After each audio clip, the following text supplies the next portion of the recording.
자, 여러분 안녕하세요. 이번 이야기는 시청자 두릅치기님께서 이야기를 들려주실 겁니다. 오늘 두릅치기님께서 해주실 이야기는요, 두 가지 이야기가 있어요.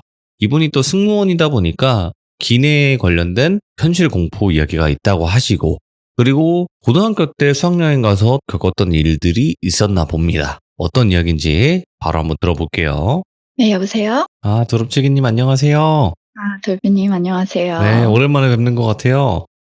네, 오랜만에 뵙습니다. 오늘 이야기 두 가지 이야기가 될 것 같은데, 중국으로 수학여행 가서 겪었던 네. 이야기와 그리고 기내 범죄 이야기, 이렇게 두 가지가 있는데, 네, 제가 고등학교 때 그러니까 무서운 기억을 더듬다 보니까 되게 오래전 이야기인데, 그때도 이게 혹시 이것도 뭔가 영적인 것과 관련이 있었지 않았을까 하는 이야기여서 제가 끄집어내 보았습니다. 알겠습니다. 그러면 바로 출발을 해볼게요. 렛츠가! 길이십니다. 길이십니다.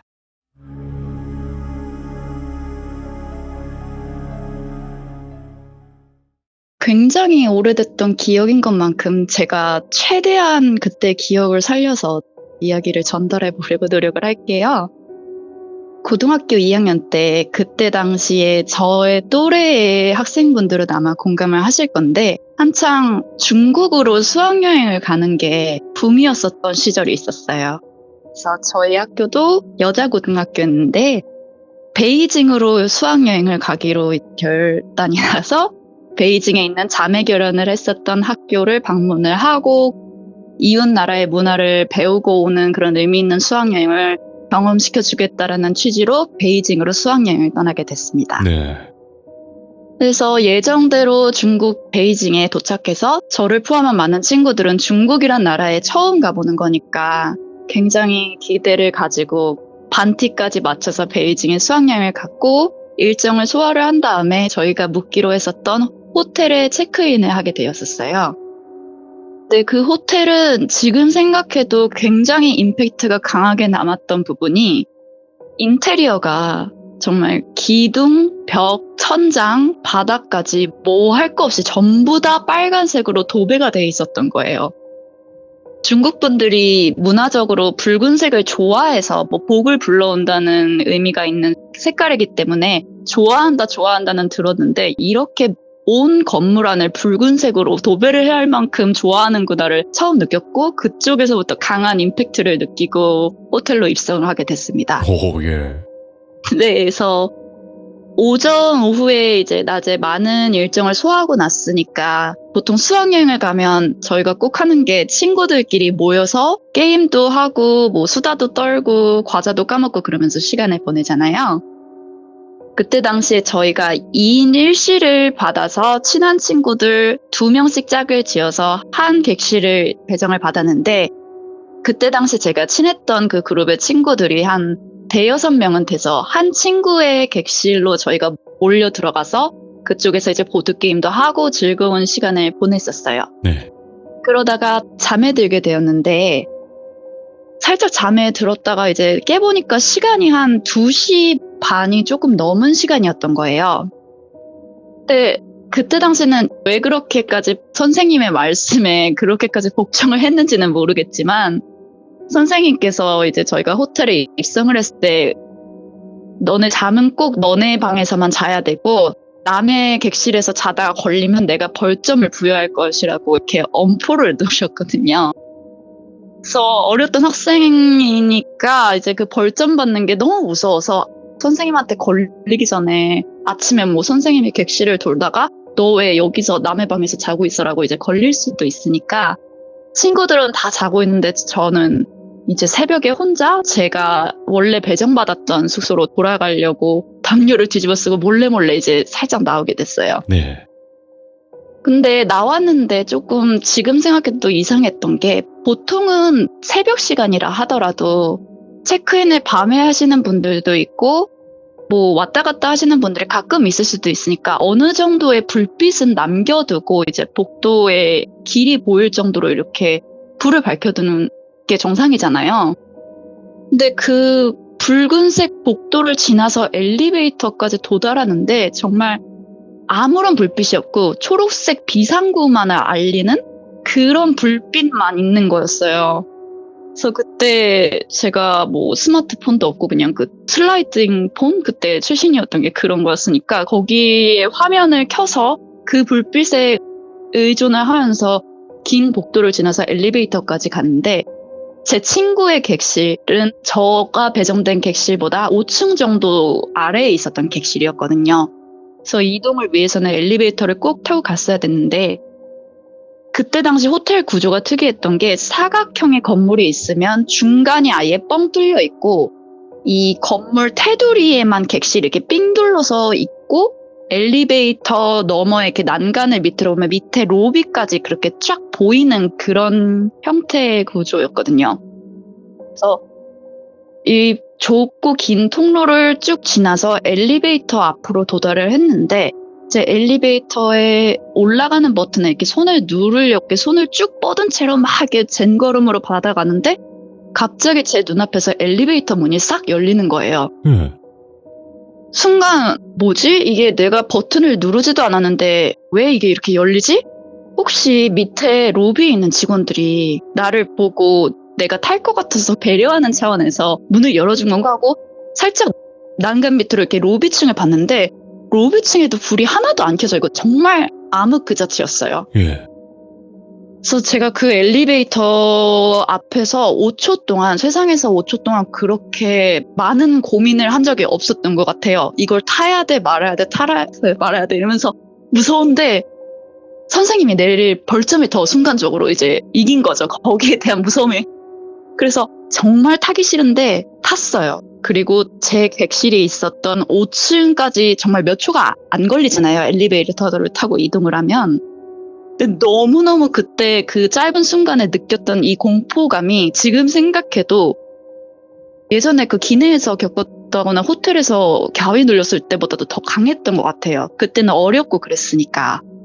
그래서 제 객실로 엘리베이터 문이 열리자마자 저의 객실로 진짜 미친 듯이 뛰어가서 친구가 안에서 잠을 자고 있어서 문을 늦게 여니까 그 앞에서 진짜 미친 듯이 문을 두드리면서 야, 문 열어! 문 열어! 이러면서 소리를 지르니까 친구가 야, 뭔 일이야? 네가 더 무서워. 왜 이래? 이러면서 문을 열어줬고 그때 저는 이제 진짜 저 엘리베이터 여기 호텔 이상한 것 같다. 아무도 눌러주지 않았는데 내가 버튼을 누르지도 않았는데 내 눈앞에서 열렸다니까. 근데 친구가 안 믿는 거예요.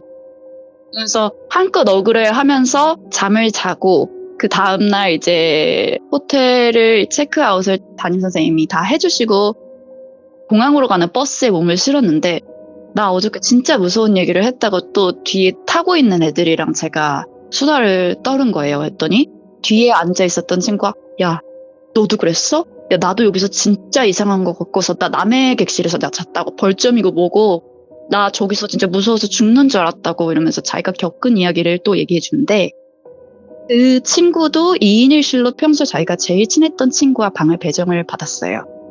근데 한 친구는 침대에 앉아 있었던 거를 자기가 목격을 했고 자기가 이제 씻으려고 샤워를 마치고 이제 딱 화장실을 나와서 돌아서 친구를 받아봤는데 친구가 누워 있어가지고 뭐야 너 지금 벌써 자냐 이러면서 말을 걸었나 봐요. 근데 이 친구가 그냥 정말 일자로 뻣뻣하게 고목나무처럼 누워가지고 자기 말에 대답을 안 하니까 야 왜 대답을 안 해? 너 진짜 자는 거야? 이랬는데 뭔가 이상한 걸 느꼈대요. 친구가 눈을 뜨고 그냥 그 자세로 부동의 자세로 그냥 굳어 있는 걸 보고 야 너 괜찮아? 뭐 예를 들어서 이름이 민지였으면 민지야 너 왜 그래? 이랬는데 이 친구가 꼼짝도 안 하고 갑자기 눈을 뜬 채로 눈물을 흘리기 시작해서 이게 뭔가 잘못됐다고 생각해서 막 흔들어서 깨우기 시작한 거예요. 정신 차리라고 너 왜 이러냐고 했더니 그 친구가 갑자기 헉 하면서 일어나면서 숨을 막 몰아쉬면서 이 친구가 서 있었던 그쪽으로 막 달려붙어서 이 친구한테 안긴 거예요. 그러면서 야 빨리 깨워줬어야지 왜 이렇게 늦게 깨웠냐고 막 애가 울면서 그러니까 너 왜 그래 무슨 일이었는데 라고 물어보니까 너가 씻으러 들어갔을 때 너랑 똑같이 생긴 사람이 내 옆에 서가지고 내 옆에서 계속 나를 쳐다보고 있었는데 난 그게 닌 줄 알았다고. 근데 나는 가위에 눌렸던 상태여서 빨리 너한테 나 좀 깨워달라고 이렇게 얘기를 하는데 너랑 똑같이 생긴 그때까지만 해도 너라고 생각했었던 그 사람이 아무 표정의 변화도 없이 자기를 가만히 내려보고 있었대요. 왜 얘는 나를 이렇게 쳐다보고 있는 거지? 라고 하는 그 순간에 이 진짜 친구가 이제 머리에 수건을 감싼 채로 나와서 이제 자기한테 다가오는 걸 보고 얘는 그때부터 이제 패닉이 된 거예요. 똑같은 얼굴의 사람이 누가 자기 친구인지도 모르겠는데 몸은 움직이지 않고, 그래서 이 양 옆에 실제하는 친구가 왼쪽에 서서 자기를 내려다보고 있고 오른쪽에 있었던 그 친구의 모습을 한 어떤 존재가 자기를 똑같이 내려보다가 그 오른쪽에 있었던 존재가 자기를 보고 갑자기 입꼬리를 올리면서 웃기 시작하더래요. 오, 예. 너무 무서웠는데 이 친구가 자기를 흔들어 깨워줘가지고 가위에서 풀리게 돼서 옆을 바라보니까 그 존재는 없어져 있었고, 이런 얘기를 막 하는데 갑자기 화장실에서 우당탕탕 하는 소리가 들린 거죠. 뭐가 다 이렇게 쓰러져서 부서지는.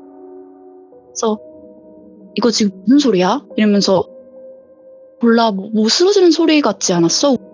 야, 나 무서우니까 우리 둘이 같이 확인해보자 하면서 화장실 갔는데 세면장 위에 화장을 좀 즐겨 하시는 친구들이었어가지고 화장 세안 도구들이랑 막 렌즈통, 렌즈 세척에 막 그런 거를 쫙 그 세면대 위에 유리 받침대 같은데 그렇게 딱 진열을 해놨었는데 그게 전부 다 밑으로 쏟아져가지고 바닥에 나뒹굴고 있었던 거예요.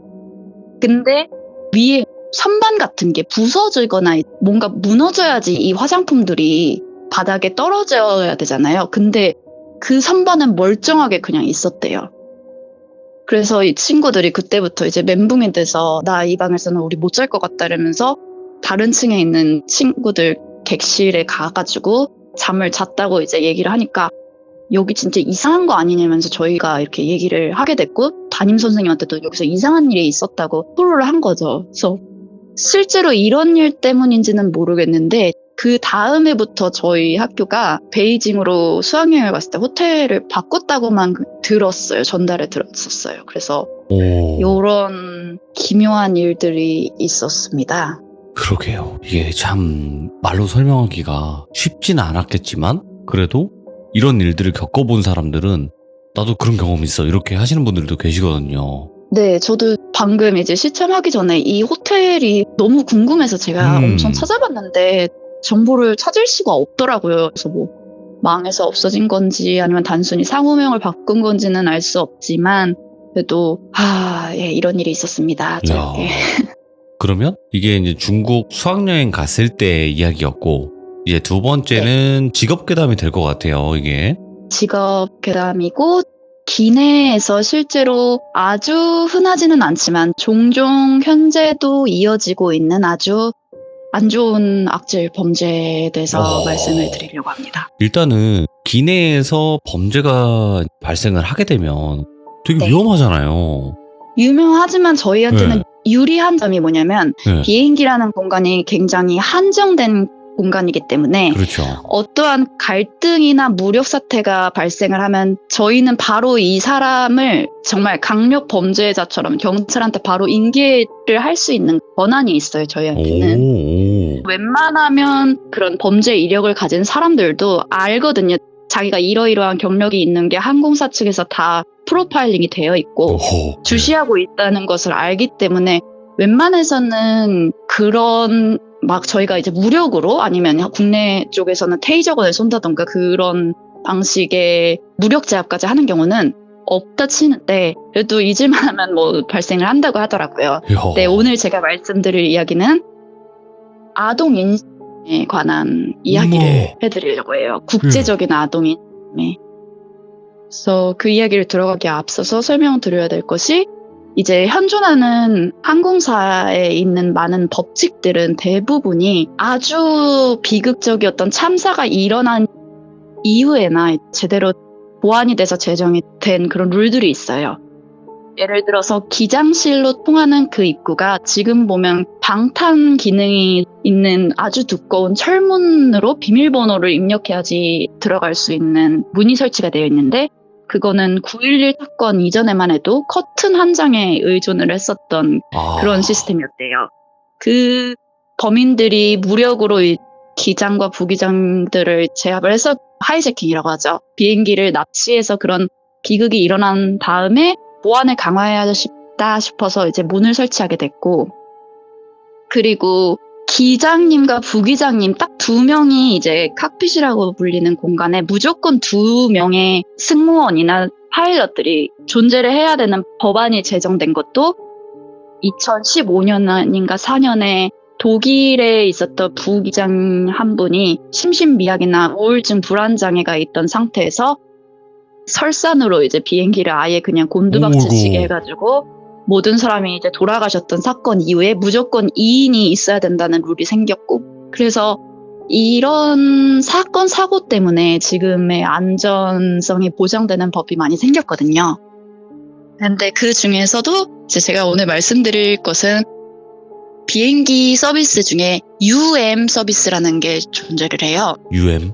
네, UM이 Unaccompanied Minor Service라고 해서 이게 만 15세 미만의 청소년기에 접어 들어가는, 그러니까 성인이 되기 직전에 승객이 혼자서 탑승해야 될 때 그 승객의 보호자나 가족들이 항공사 측에 요청을 해서 이 어린 승객의 출발과 도착지까지 이제 항공사가 전적으로 책임을 져서 안전을 관리하는 서비스가 있어요. 오, 좋네요. 항공기에 탑승을 할 때부터 이 친구의 여권을 지상직 승무원들이 다 관리를 했다가 탑승을 하는 순간 저희 기내 객실 승무원들한테 인도를 하고, 그래서 이 사람은, 이 어린 승객은 탑승할 때도 제일 먼저 저희 안내를 따라서 탑승하고, 도착지에서는 모든 승객들이 다 나간 다음에 저희의 인도 하에 이렇게 마지막으로 이제 내리거든요. 이게 생겼던 이유가 이제 지금도 심심치 않게 벌어지고 있다고 하는데, 국제적으로 유해나 납치로 인한 사고를 당한 이 피해자 아이들을 범인들이 비행기에 보호자인 척하고 데리고 타서 그렇게 이루어지는 케이스가 있었는데, 이게 제 동료가 겪었던 그때 당시의 상황을 설명하기 쉽게 저의 시점에서 이제 설명을 드리겠습니다. 저는 7시간이나 8시간 정도의 중거리 비행을 운항을 하게 되었어요. 운항을 했을 때 그냥 평소와 다름없이 굉장히 잔잔한 분위기의 비행이었는데, 어린 아이라고 하기에는 살짝 성숙한, 그렇다고 해서 청소년기에 막 접어든 듯한 아이가 굉장히 파리한 안색으로 탑승을 이제 중간에 한 게 눈에 띄었대요. 예. 왜 눈에 띄었냐면, 보통 그 정도 나이의 아이들은 가족들이랑 함께 여행을 하고 아이가 있으면 탑승을 제일 먼저 빨리 하게 하는 그런 혜택을 받기 때문에 제일 먼저 하는데, 이 아이는 다른 사람들과 다르게 다른 아이 있는 가족들이 다 탑승한 다음에야 일반 승객들하고 섞여서 들어오게 됐대요. 예. 근데 건강 상태도 안 좋아 보이는데 무엇보다 눈에 띄었던 거는 이 아이가 짐이 없었어요. 보통 그 나이대의 아이들은 뭐 아이패드라던가 헤드폰이라던가 자기가 비행을 할 때 시간을 때울 수 있는 뭔가 그런 오락거리를 들고 타는 게 일반적인데, 이 여자아이는 정말 짐이 하나도 없고 그 흔한 조그만 뭐 가방이나 모자도 없이 그냥 터덜터덜 이렇게 들어오는데, 그 뒤를 남성이 이제 딱 붙어서 이 아이에 밀착을 해서 따라오는 걸 보게 된 거예요. 근데 거기까지만 해도 그냥 아빠랑 여행을 하는 어린 여자아이인가 보다 하면서 이제 탑승할 때 저희가 안부를 묻거나 가볍게 이제 서비스 차원에서 얘기를 한단 말이에요. 아, 환영합니다. 오늘 여기로 가시네요. 뭐 여행으로 가시는 건가요? 이렇게 말을 하는데, 이 아이한테 일부러 친근감을 주기 위해서 아이한테 말을 걸었는데, 이 뒤에 있는 남성분이 딱 말을 가르치면서 아, 저거 딸이랑 할머니 집에 간다고 이렇게 그냥 대답을 한 거예요. 그래서 극성맞은 아빠다 이러면서 그냥 저는 그러시군요, 좋으시겠다, 너무 신나겠어요, 그치? 이러면서 그 친구한테 이제 말을 하는데, 그 친구가 눈을 안 마주치고 이 남성분이 우리 애가 좀 샤이해서, 우리 애가 좀 많이 부끄러움이 많아서 말을 잘 못해요 이러면서 그냥 그 친구를 창가 좌석에다가 앉히고 자기도 이제 앉더라고요. 그래서 거기까지만 해도 아, 그냥 소극적인 애긴가 보다 하면서 일을 시작했는데, 음식 서비스를 했을 때 저희가 보통 이제 옵션이 2가지가 있으면 그걸 여쭤보잖아요. 뭐 닭고기로 드시겠습니까? 소고기로 드시겠습니까? 하고 보통 승객 한 분 한 분께 눈을 맞추면서 그분이 원하는 옵션의 음식을 드리기 위해서 이제 말을 거는데, 그 친구가 입에서 분명히 치킨의 치자까지 들었는데 그 아버지가 말을 딱 가로막으면서 비프, 소고기 달라고 이러는 거예요. 그래서 분명 치킨을 드시고 싶어하는 것 같았는데 했더니 이 아버지가 말을 가로막아서 아니요, 우리 애는 비프로 주세요. 이렇게 너무 아이의 의사를 아예 단절을 시키고 자기가 되게 주도해서 요청하는 게 거기서부터 약간 이상한 걸 느낀 거죠. 그래서 음료를 주문을 했을 때도 이 아이한테 말을 걸었는데 아이의 말을 가로막고 남자가 그냥 자기 멋대로 그냥 오렌지 주스 주라고 이런 식으로 말을 하니까 이상하다라는 감정이 계속 느꼈고, 더 이상했던 걸 느꼈던 건 아이가 창가 좌석에 앉아있고 아버지라고 추측되는 사람이 중간, 그리고 그 옆에 있었던 남자가 너무 이 아이한테 제가 말을 하려고 할 때마다 주시를 하는 게 느껴진 거예요. 그게 경계를 한다고 해야 되나? 그래서 이상하다라고 느껴서 제가 이제 가가지고 패신저 프로파일이라고 해가지고 탑승객의 이름과 성별, 나이, 그리고 국적이 적혀있는 리스트를 이제 확인하게 된 거예요. 이쪽 네. 좌석에 앉아있는 이 아이와 이 옆에 아버지라고 하는 이 사람의 이 리스트를 봤는데 첫 번째로 국적이 달랐어요. 그리고 여자아이와 아버지의 성이 다른 거를 발견을 한 거죠. 근데 유럽 같은 국가에서는 이제 아버지와 자식의 국적이 다른 것도 좀 심심치 않게 볼 수 있고, 네. 아버지의 성을 따르지 않고 어머니의 성을 따르는 경우도 꽤나 있기 때문에 이것만 가지고 저 승객이 뭔가 이상하다라고 말을 할 수가 없는 거예요. 정식으로 보고를 할 수가 없는 상황이었어요. 또 이상했던 거는 장시간 비행이면 아이 같은 경우는 무조건 모니터에서 영화를 보거나 게임을 하곤 하는데 그 여자아이는 아무것도 안 하고 그냥 빈 화면을 응시만 하고 있었던 게 너무 이상했던 거죠. 오. 그래서 어떻게 할까 이거 좀 이상하다 싶어서 이제 막 고민을 하면서 일부러 막 딴청하면서 그 옆에 왔다 갔다 하면서 돌아다녔는데 그 아이가 조용히 손을 들더니 저 죄송한데 여성용품이 필요해요 이렇게 말을 한 거예요. 예? 그랬더니 그 아이가 그 말을 하자마자 그 아버지랑 그 옆에 있었던 남자가 득달같이 그 얘를 약간 노려보는 건 아닌데 주시하면서 뭐가 필요해? 내가 갖다 줄게 이러는 거야. 나한테 말하라고 하라고. 그래서 여성용품이어서 숙녀가 좀 창피하실 수 있으니까 제가 안내를 해드리겠습니다라고 제가 말을 한 거죠. 네. 근데 보통 그런 상황이었으면 정상적인 상황이었으면 저희가 따로 그냥 몰래 한두 개씩 챙겨서 갖다 드렸을 텐데 이 아이하고 어떻게든 의사소통을 해야 돼야만 하는 기회를 만들어야겠다 생각해서 그렇지. 굳이 이 아이를 화장실까지 안내를 한 거죠. 네. 근데 이 아버지라는 사람이 화장실 가는데 따라오는 거예요. 와. 그래서 이 아이가 이제 숙녀인데 화장실까지 따라오는 거는 좀 그렇지 않을까 했더니 우리 애가 비행기를 처음 타서 모르는 게 많을 수 있으니까 제가 가서 도와줘야 된다고 이러는 거죠. 그래서 어떡하지? 이 애한테 이게 진짜 이 아이가 위험에 처해 있는 상황인지 아닌지를 확인하려면 직접적으로 의사소통을 해야 될 방법이 어디 없을까 그리고 엄청 고민하다가 일부러 이 아이를 화장실 안에 들어가게 하고 여성용품은 여기 있고 뭐 세면대에서 여기서 손 씻으면 되고 여기서 물은 이걸로 내고 이제 쓸데없이 막 이렇게 주절주절 설명하면서 진짜 이 아버지가 밖에 있으니까 속삭이듯이 제발 이 아이가 이해했으면 하는 바람으로 빠르게 이렇게 얘기했어요. 너가 위험에 처했다면 토마토 주스를 말해. 그렇게 얘기를 하고 이제 아무렇지도 않은 척 문을 닫고 저는 의연한 척 태연한 척 행동을 해야 했으니까 네. 나가서 이제 멀리서 주시를 하고 있었죠. 그래서 이 남자가 그 아내를 막 뒤지는 것까지 제가 봤어요. 한참 안 나오더라고요. 그 안에서. 이 아이가 뭔가 그 안에 도움을 요청할 만한 뭔가 흔적을 남겼나 안 남겼나 아마 확인을 했던 것 같아요. 제 생각에는. 지금 제 생각에는. 그래서 제발 이 아이가 내 말을 알아들었으면 좋겠다라고 생각을 하고 착석을 한번 본 다음에 다음 서비스를 이제 나가기 시작했어요. 그래서 음료 카트를 일부러 집은 다음에 이 아이한테 다가가서 사과, 오렌지, 파인애플, 망고 주스가 있는데 어떤 주스로 드릴까요? 라고 했는데 이 아이가 토마토 주스요 라고 말한 거예요. 근데 이게 꾀를 낸 게 뭐였냐면 보통 토마토 주스를 저도 비행기를 타서 일을 하면서 처음 마셔보게 됐는데 예전에는 토마토 주스 맛없어 이러면서 애기나 청소년 나이대가 어린 승객들이 토마토 주스를 하는 경우가 정말 없거든요. 네. 근데 제가 일부러 토마토 주스를 이 옵션 안에 넣지 않았는데도 불구하고 이 아이가 너무도 정확하게 토마토 주스 주세요. 그냥 그 옆에 있던 그 남자가 또 오렌지 주스 주라고 했는데 이 아이가 그때만큼은 너무 명료하게 토마토 주스 주세요라고 한 말을 듣고 확신을 가지고 이제 사무장님이랑 기장님한테 그 내용을 전달하게 된 거죠. 예. 이거는 문제가 있고 이 아이가 도움을 요청하는 그 의도를 난 정확하게 파악했다.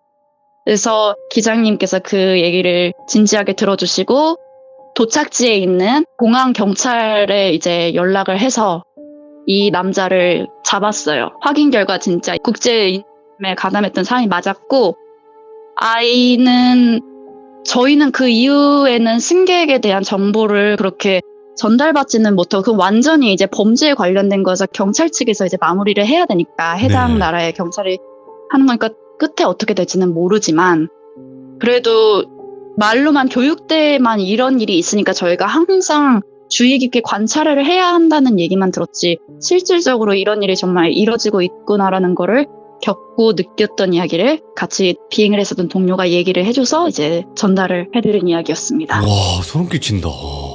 그러니까 이거는 운이 좋아서 저희가 잡은 네. 거고 아직까지도 굉장히 빈번하게 이루어지고 있다고 합니다. 조심해야 되겠네요, 이런- 진짜. 네. 그래서 현직에서 종사하시는 분들이 뭐 열심히 다 하고 계시겠지만 조금 더 신경을 써주시면 이런 악질적인 범죄를 좀 예방할 수 있지 않을까 하는 마음에서 또 알려드리고 싶었어요. 이게 승무원분들이 정말 고생 많이 하시잖아요. 네네. 근데 이런 것까지도 신경을 쓰면서 하는 거를 정확하게 일반인 분들이 모르거든요. 물론 일반인 분들이 보기에는 저희는 그냥 때 되면 밥 주는 사람으로 인식을 하겠지만 저희는 아니, 근데 그건 아닌데. 적어도 아니 근데 이해는 가요. 왜냐하면 네. 비행기에서 그냥 영화 보고 조금 자다가 시간 되면 밥 주고 그러면 당연히 그런 식으로 생각을 하시겠지만 저희는 다 지켜보고 있어요. 그러니까요. 와. 왔다 갔다 하는 것도 다 이유가 있어요. 확실히 직업의 책임감을 가지고 진짜 자부심도 가지면서 근무할 수 있는 그런 직업인 것 같고요. 그리고 이런 거가 있다라는 걸 말씀해 주셔서 감사드리고 근데 이런 걸 또 교육을 받으실 거 아니에요. 애초에 되시기 전에. 네. 근데 그쵸. 이것도 정말 실질적으로 이 해당 범죄자들이 저희가 눈치를 챘다는 걸 알면 어떤 돌발 상황을 일으킬지 모르니까 그럼요. 위험하지. 이게 눈치 싸움이고 이것도 진짜 운이 뒷받쳐줘야 된다는 와. 거를 많이 저희가 느끼죠. 그 동료분은 진짜로 초기 딱 오셨나 보다. 네, 그래서 아마 회사에서 상도 받았고 그랬을 텐데 상 받지. 그래서 이런 일이 더 이상 발생하지 않기를 바라면서 이야기를 마치겠습니다, 돌비님. 야, 너무너무 감사합니다. 왜냐면 이런 이야기를 직접 들어볼 수 있다라는 거 그게 정말 귀한 이야기라고 저는 생각하거든요. 왜냐면 그냥 뉴스에 뭐 이렇게 돼서 잡았습니다 정도가 아니라 세밀한 그런 내용까지도 다 나오는 거잖아요. 네네. 그렇다 보니까 요새 또 항공기 수요도 많아지고 많은 분들이 여행도 많이 다니시면서 저는 그래도 비행기 안이 가장 안전한 공간 중 하나라고 생각합니다. 겁내지 말아주세요. 아유 올라갈 때 귀가 먹먹해요. 예. 그래서 살짝 무섭긴 하더라고요. 그래도 많은 승무원분들이 고생을 하시면서 안전한 곳까지 모셔다 드리니까 또 우리 규정님들 혹은 항공을 이용하시는 분들이 편하게 해외를 다니시는 게 아닌가 생각해요. 너무너무 감사드리고 또 다른 이야기 또 다른 직업 괴담 있으시면 언제든지 찾아와 주세요. 감사합니다. 네, 들어주셔서 감사합니다. 네, 고맙습니다. 네. 오, 진짜 영화가 이런 영화가 없네요. 뭔가 가슴 졸이면서 이야기를 듣게 되는 그런 느낌을 많이 받았는데 실제로 이런 경우가 허다하게 많다고 합니다, 여러분들. 지금은 그 UM이라는 서비스가 있어서 조금 덜 해졌을 수도 있겠지만 예전에 이제 그 서비스가 없었을 때는 더 많은 그런 범죄들이 있었다고 해요. 여러분들도 이런 일들이 있다라는 거를 알고 계시고 혹여라도 내 가족 뭐 이렇게 승객뿐만이 아니라 주변을 봤을 때 뭔가 좀 이상하다라고 했을 때는 승무원분께 조금이나마 이렇게 말씀해 주시는 게 어떨까. 귓속말이라도 그렇게 해주시면 한 번 더 확인을 해주실 것 같아요. 그래서 이런 범죄는 당연히 앞으로는 절대 없어야 된다라는 거 여러분들도 알고 계시면 좋을 것 같습니다. 시청해주신 모든 분들 감사드립니다. 고맙습니다.